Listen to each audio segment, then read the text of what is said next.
And this could go on for Irish potato and onions, of which we're ramping up production significantly, along with other things. The point is that Jamaica's market is quite limited, and we have to be able to access those markets. We have been relying entirely, well, not entirely, but primarily on JAMPRO, for example. JAMPRO has a whole range of things, of which agriculture is only a small part. We need specialized agricultural marketers who we can look at to do that. And I want to offer that as an option for the VTech. We are in the process right now of evaluating our commodity board systems. As you are aware, we have pretty much commodity boards for a lot of our traditional exports. We have a sugar, we have a board, we have banana board, coconut industry board, cocoa industry board.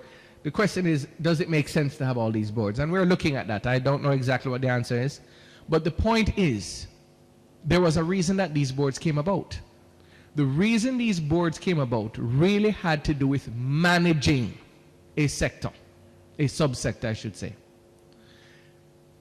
We need, and this may go more toward the UTech, UE, managers.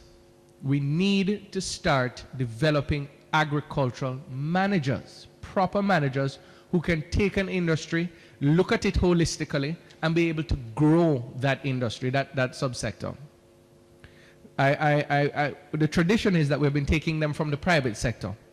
And where that may have certain use, I believe we still have scope for a very specialized individual in terms of agricultural management.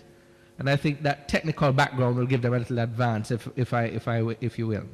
I mentioned the irrigation. I wanted to add, by the way, vet techs.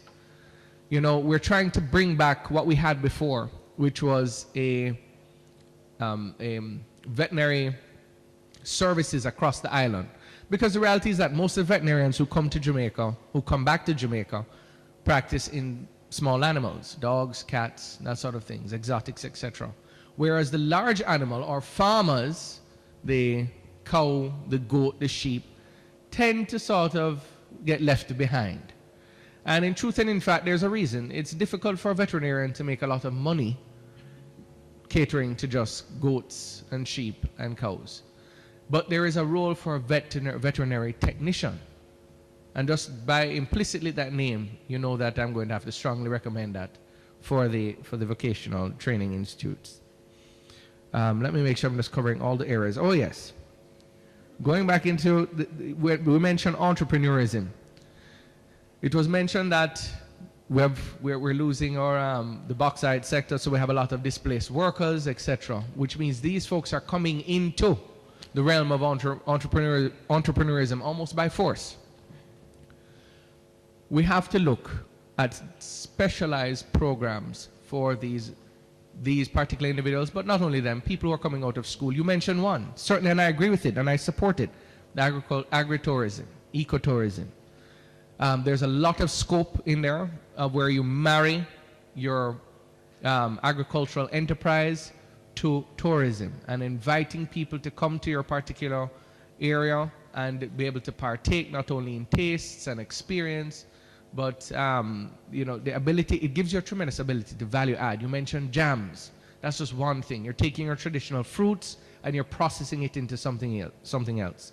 It gives a tremendous opportunity there. So we have this agritourism, which I believe has got to be promoted.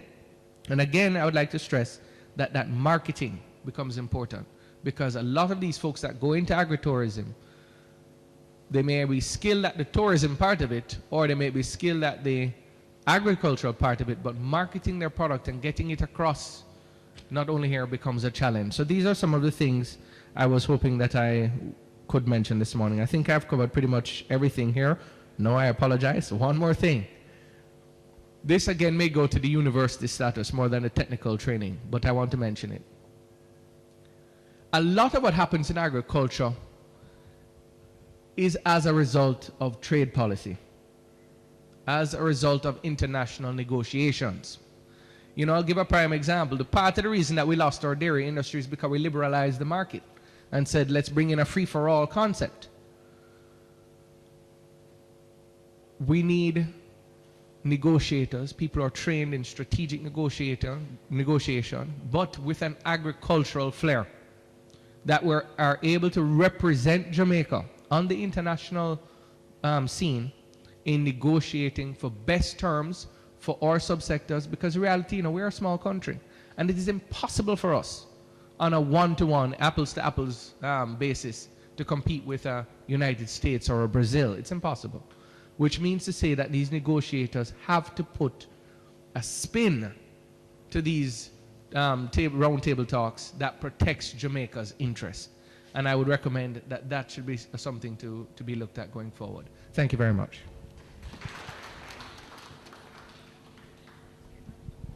Thank you. We have